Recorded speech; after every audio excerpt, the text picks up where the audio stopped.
pleadings filed today, Fogle admitted that he repeatedly traveled from Indiana to New York to engage in commercial sex acts with victims he knew to be children.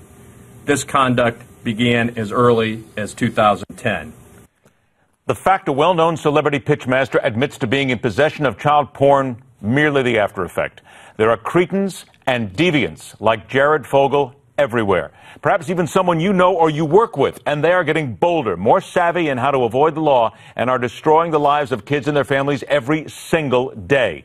Let's welcome back to the Hardline, veteran prosecuting attorney who has led cases involving child porn, Wendy Patrick. Wendy, it's a pleasure to have you on the show again. I wish it was under nicer terms, because this is disgusting. It's sickening in so many ways how this famous individual from 2007 until 2015 was involved with minors, going to hotels and buying sex with minors.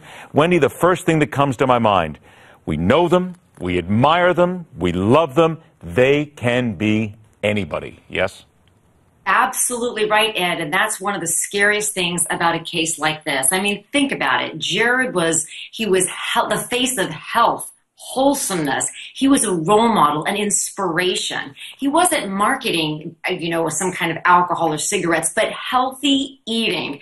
So for someone like that to be involved in conduct this despicable is the absolute, just the pinnacle of hypocrisy. And that's what a lot of people are so disappointed about right about now. But do we have to admit to ourselves, too, at the same time, that these roaches are getting better every single day at what they do, at hiding what they do? And that's why I'll say it again. It could be the person right next to you. It could be someone you work with, someone you know, because they're doing such a good job of being underground. That's right. Jared's being called the monster next door for exactly the reasons you cite. But one of the ways in which we do detect predators like this is through the internet. We talk about the History Channel. Internet history. What is somebody looking at? What is somebody watching? What does a peer group look like for somebody? Jared was so private that nobody looked at any of these things. Even when the executive director of his foundation was indicted for child pornography, still he wasn't looked at as guilty by association because of that face of health and wholesomeness. But exactly like you say, you've got to look below the surface to be able to catch these guys before they do any more damage. Are we getting any better in our law enforcement communities in America today in finding these people, in ferreting them out, or are we still behind the eight ball because the internet is such a vast canvas for them to work with?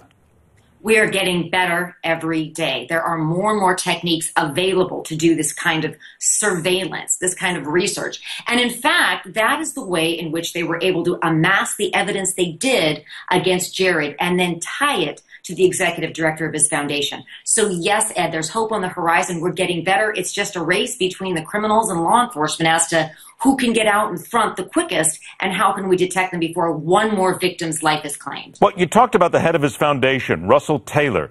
That's the gentleman involved here, apparently distributed pornographic images of kids who were as young as 6 to Fogle. Hang on a sec. We have children as young as 6. Where are the parents in this? The parents have to take some sort of you've got to be watching your kid every single day, because this kid came from somewhere. This was somebody's child who was put in a room, photographed in some sort of manner, and then sold along the internet. Wendy, that's something else that we don't even talk about much.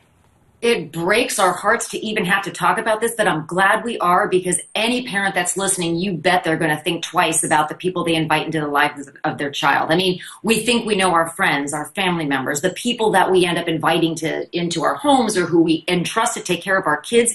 Cases like this make everybody take a pause, which we all should, and look for the red flags that we need to all be looking for, both on and offline, before something like this again happens. We don't want to ever see this in the news again. We don't want it to keep happening. All right, here's Jeremy Margolis. He's the attorney for Jared Fogle. He says his client understands that there will be jail time and that he intends to take that opportunity to get better and make things right with his victims. Here, listen up. Jared Fogle expects to go to prison. He will do his time. He expects to get well. He expects to continue to make amends to those people whose lives he has affected, both family and non-family members. And he, at some point, hopes to become, once again, a productive member of society. Wendy, I only got about 30 seconds left here. Fogle has 2 kids. He expects to make amends. There are no amends to make once you have done this to a child. Isn't that fair to say? Absolutely. And you know, what the plea deal really reflects in this case is an attempt to find some middle ground. Remember, without a trial, it spares the time and expense and the victim being re-traumatized testifying. But on the other hand, everybody is looking at this and our hearts just break as we say, can we ever make amends for what's been done to these children?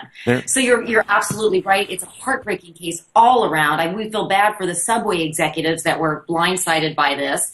Clearly, companies don't hire spokespeople that they have any indication that would ever be involved in something like this.